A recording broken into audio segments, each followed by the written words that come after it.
Hey, it's Allie Edwards, and in today's video I'm going to be sharing the process videos with you for my Pieces of Play project, which I embarked on last week, and I know many of you out there did alongside me as well. I am using our Pieces of Play notebook, and what you're going to see in this video is just basically the how-tos for how I entered in all of my content for this particular notebook project. Here's just a quick overview. The prompts for this one were Right Now I Play, then we've got What I Loved to Play as a Kid, and I did a little flip out, Play Sounds Like, A Playful Memory, Something I've Learned from Play, Play Date, did another little flip up there, and then the last one is Why I Play, and I took some pictures of some art journaling that I've done in the past, and that is a finished notebook. So this time I decided to do it fairly simple, or I kept it fairly simple. I didn't do as many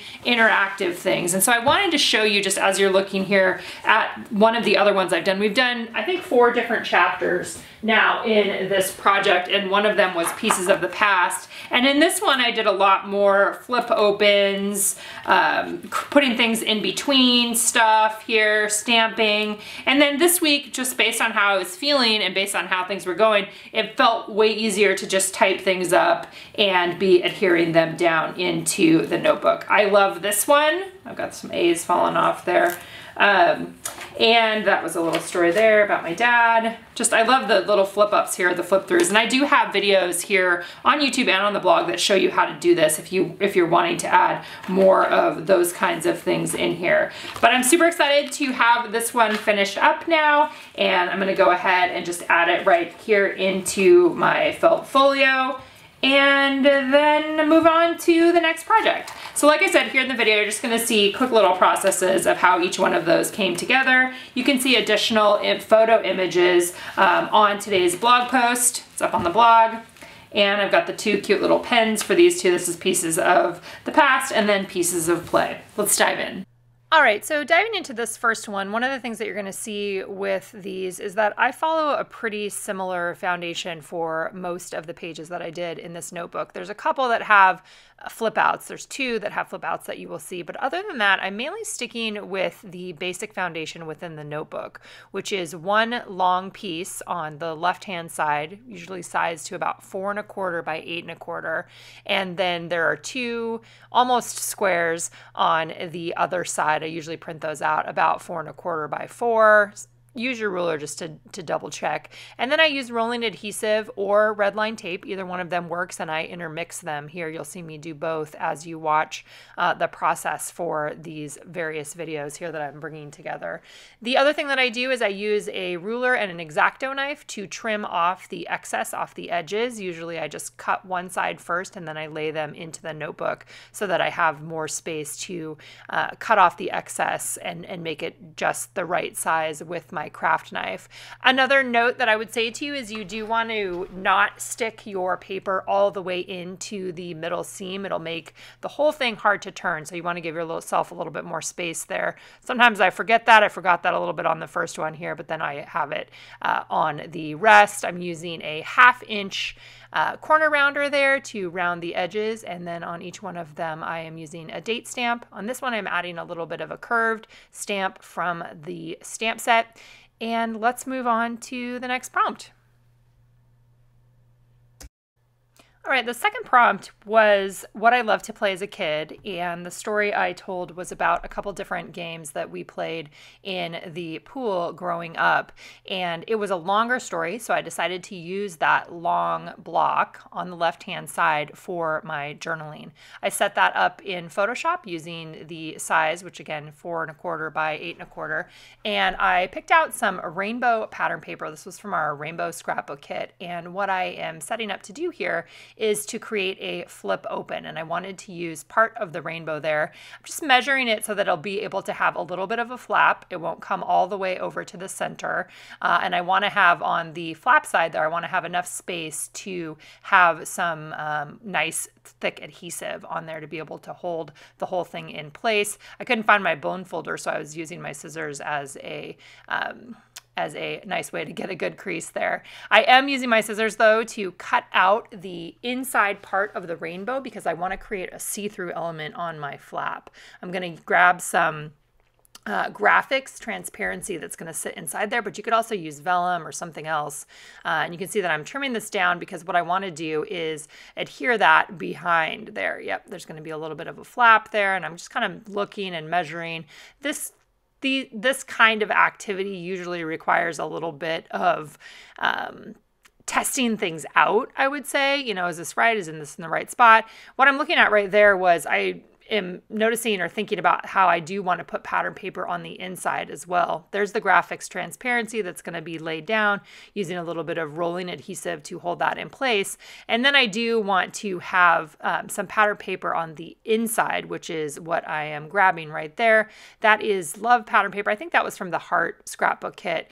And if I had been thinking this through better, or if you are watching this and you're going to do this sort of thing, you may want to cut out the circle, the half circle, the white part of the rainbow pattern paper. Do that at the same time with your pattern paper that you're going to want to have on the inside. That would make it a little bit easier.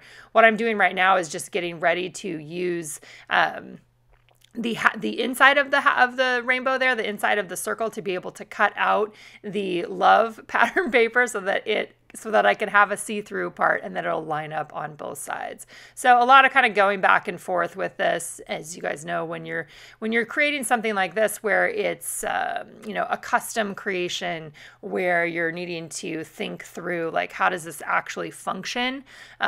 Sometimes it just takes a little bit longer. Definitely worth it though. Definitely worth adding in some of these kinds of elements into this particular project. You can keep it as simple as you want, or you can have every page have multiple things that flip open. It's really up to you and the different kinds of stories that you are wanting to tell. So I'm using rolling adhesive to adhere that pattern paper to the inside, and then I'm going to, I think, use red line tape to, or actually I'm just going to use rolling adhesive there to adhere my journaling on the inside, and then that whole piece there is going to get adhered into the notebook with red line tape. So I use red line tape when I really want to make sure that something sticks, like super, super sticky. I didn't use it for all of the pages in here, but I did use it for some, and it's really kind of just up to you. I think for me, it's especially if I'm putting in something that's a little bit heavier, like this fold out page becomes a little bit heavier. It's nice to know that it's going to really stick inside there. So again, as I'm placing it, I want to leave a little bit of space by the seam. Because it has dots on it, it's nice because you can kind of line it up with the dots that are inside the notebook already. Then as you can see there, I'm using my craft knife to go ahead and trim off the edges, and then again using the corner rounder to round those outside edges. Next up here, I am trimming out my photos. This time I decided to do 2 photos because I have the journaling over on the left hand side, so my right hand side is going to just be 2 separate photos. I have one of me getting ready to swim there off the diving blocks, and then another one on the top with some of my friends from this time in my life. Definitely like how this one turned out. I also pulled out the scallop washi tape that I have to add a little bit of that in there. If you guys have been following along, I've been adding that into a variety of projects this year. It's like a little finishing touch that I really like. I'm going to go ahead and use the rolling adhesive again to adhere my photos inside, and then I will be using my craft knife to trim them out. Next step was I knew I wanted to add some sort of an embellishment onto the transparent piece there, and so I pulled out some of the plastic boxes that I have embellishments stored in and went through a few different things. I thought about stars, I thought about, excuse me, some plastic pieces, I thought about chipboard. That blue plastic piece right there would have been really cute on it. I almost used that one, and then I end up, in the end, I end up using a yellow heart, a felt yellow heart that I had there.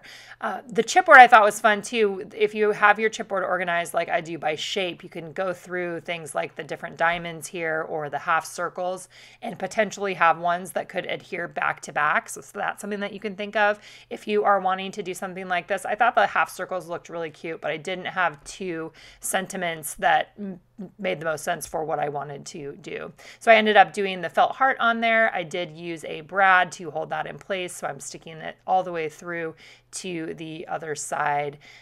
Love how this one turned out. Let's move on to the next one. All right, the next prompt here was play sounds like, and I really loved documenting this one. I just tried to make a brainstorm list of things that I think, things that sound like sounds. So you can read the journaling on either on Instagram or in the image in the blog post. You can see I've got a really fun photo of Audrey there playing the guitar. So I'm playing off the colors in her photo for the background of my journaling. So I made that red in Photoshop and then made my text white. And then I looked in my pattern papers and I grabbed a black and white polka dot pattern paper. And then I also grabbed this one, which I think was from the Rainbow Scrapbook Kit also. And I ended up cutting out the blue and the red, kind of going back and forth between did I want to use the red and keep it all red, or did I want to end up adding the blue. So I did embossing for the play sounds like. I stamped it and embossed it with white embossing powder on both the blue and the red so I could see what each one of them looked like. In the end, I do end up going with the blue, and I really like how the colors, the red and the light blue together, looks really fun. So you're going to see how that comes together in a second here. I also just rubbed an anti-static pouch onto the circle there before I ended up putting on the embossing powder. That's something that's new to me, and it is working fantastic. So definitely recommend getting an anti-static pouch and using that before you add embossing powder onto something. It's worked on a few projects I've worked on recently. So adding on the journaling there with my rolling adhesive, using my craft knife, my X-Acto knife again to trim off the edges, again following the same processes as you've seen in the previous ones. I did these pretty much each day. I think each day I was doing these. So I did one a day, and then there were a couple days where I needed to pivot because we had a birthday party or a birthday here. So I did two of them on one day, but I liked having just one thing like this to do each day. It's not super complicated. It's a little bit on the computer, which for me, I'm pretty comfortable with, but even in terms of just opening yourself up to documenting something in a notebook each day where you're like, here's a photo, here's some journaling that can either be handwritten or typed. This is just a fun way to approach that. One of the things that I just did there too that I had some people ask about is I do adhere the in-between pages together. If you have more photos, you can add more photos onto those blank in-between pages, the pages that are between the prompts. But I like to just adhere them together to have it in the end just be that each one has its own spread. On top of that little circle that I cut out from the pattern paper, I did want to add an embellishment, adding the date stamp right there. So I pulled out some of my embellishment little plastic bins there and just looked for something that it could fit on there. I thought that green and white half circle was cute. That was a fabric one. I end up grabbing a little vellum rainbow that maybe was from the Rainbow Scrapbook Kit or maybe from something else. And then on top of that, I think off of the video, I did add a little red chipboard heart because I liked having just a hint of red on the top of there. And you can see that more clear in the photos on the blog. The next prompt here was a playful memory, and I had fun going back through my photo archives to find a story to include here. This is a story about when we did our first Christmas card here all together, the 7 of us, and some outtakes from that. So I put together a collage of photos from the outtakes and kind of getting ready for the picture itself onto the full size or the full page on the left there. You're seeing me add in some red line tape that's going to be become the home for the photo collage. I love how this one turned out. Like you could do a whole entire notebook just of like photo collages like this. Photo collage on one side with one photo on the other side, and you're journaling down below. That would be a super fun album to put together, maybe from all your Christmas cards or from whatever, something you do every year, or just outtakes if you have a bunch of outtakes from photos. That would be a really fun way to use use one of these notebooks too. I'm still rounding the corners on all the edges. I'm still using either redline tape or the rolling adhesive to adhere these down, and I am still using my craft knife / X-Acto knife to fit it exactly to size, and I'm also still leaving a little bit of space there as I am adhering them into the spine, so not pushing it too far into the spine. Love also pulling a little bit, some of the color from one of the photos there for the background of my journaling, and then having white type on top. Last thing I added on, or I'm going to add on to this one, is the date. So following a pretty specific formula on these, it's a great way to get them done. All right, the next one is something I've learned from Play, and this one I did a list journaling style. Again, like Play has taught me not to take everything seriously, things like that. Following the same formula where I have my text along the bottom. It's a little bit of a creamy background that I pulled, a color again that I pulled from the photo of me back in my soccer days as a young person. So loved adding some of those pictures in there. I like adding pictures of myself when I was younger into any projects that I can.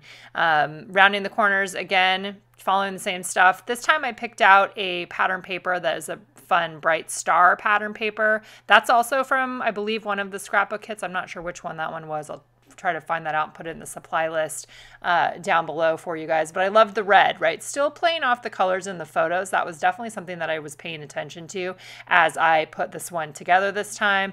And again, following those same steps, right? Trimming things off, using the corner rounder.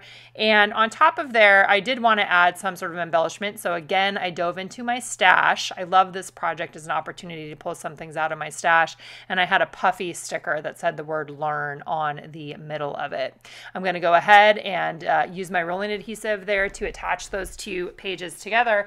And then I am moving directly into the next prompt, which was Playdate. And for this one, I went back through my photo archives because I knew that Aaron and Simon and I had recently played one of Simon's Star Wars role-playing games. And that is definitely has become a Playdate for the three of us together. So I have one full-page photo of Simon and Aaron sitting at the table. I have my journaling that's in a light blue color that I actually picked from one of the role-playing dice that's in the photos. I have two additional photos that I wanted to incorporate in this. One is some doodling that I did, which is something that I often do when we are playing. Gives myself a little bit of something else to do too while Simon is learning different things. And I've got that one, and then I have a close-up of the game board where Simon had some Legos. When I first printed these out, they were both on photo paper, and as I tried to make a fold in the photo paper, that just doesn't work as good, so I ended up reprinting the top flap photo. I printed that on matte presentation paper, and that worked a lot better for the folding part. So I will be adding, what I end up doing here is I'm going to add the background photo first. So there's the photo that's going to be underneath, and then I'm trimming it off and just getting it all right in place. And then I will be folding my other photo over top and having it adhered onto the backside, which can be covered up because I am adhering those two pages in between the prompt pages together. So there you can see that's on Epson matte presentation paper, a lot easier to fold over. I'm going to use the same polka dot pattern paper that I used on one of the previous days for the inside of the flap there. If you had additional photos, that can obviously be a home for that or a home for journaling. Lots of different things could be added on there depending on the story that you want to tell and the kind of content that you are wanting to add. So sometimes in the past I've used lots of washi tape for the flaps, but I've been doing more or using more pattern papers or cardstock for that. Just seems to work just as well. It's kind of an option for you. Then I've got the flap there. I'm going to trim off again some of the edges. The next two pages will get adhered together. I did go ahead and round the corner there, so I like how that looks. It's keeping with the corner rounding. And then I'm pulling it up a little bit because I decided that I wanted to add a tab to the part that flips up. It says saying yes. It's from a past tab sticker sheet. And then for the inside of the flap, I wanted to add an embellishment, so I dove drove back into my stash and I found a chipboard that says all the feels, and that felt like the perfect little embellishment to add onto there. Before I added that, though, I did pull off a little bit of the chipboard backing. Sometimes the chipboard is thicker. Some of the ones we've offered in the past have been thicker, and so you can peel pieces of that off and then use red line tape to adhere it down to the inside cover. This is also just a good example of a flap, right? Creating some sort of an interactive page within the notebook itself. Loved how this one turned out. All right, then, and my final prompt in this notebook, in this Pieces of Life notebook, the next chapter, is why I play. And for this one, I decided to take some pictures of some of the art journals that I've made over the years, or art journal spreads or pages that I've made over the years, and use that as another spin on play. And in my journaling, I just said, more than anything, I play to let things out of my head and heart. Energy, words, laughter, frustrations, colors, patterns, shapes, thoughts, assumptions, stories.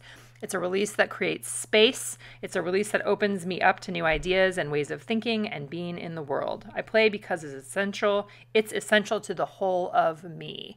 And so that's how I wrapped up my journaling in this project. You can see I've got it on a yellow background there. This time I went with black type on top and red to highlight the piece that says I play to let things out of my head and heart.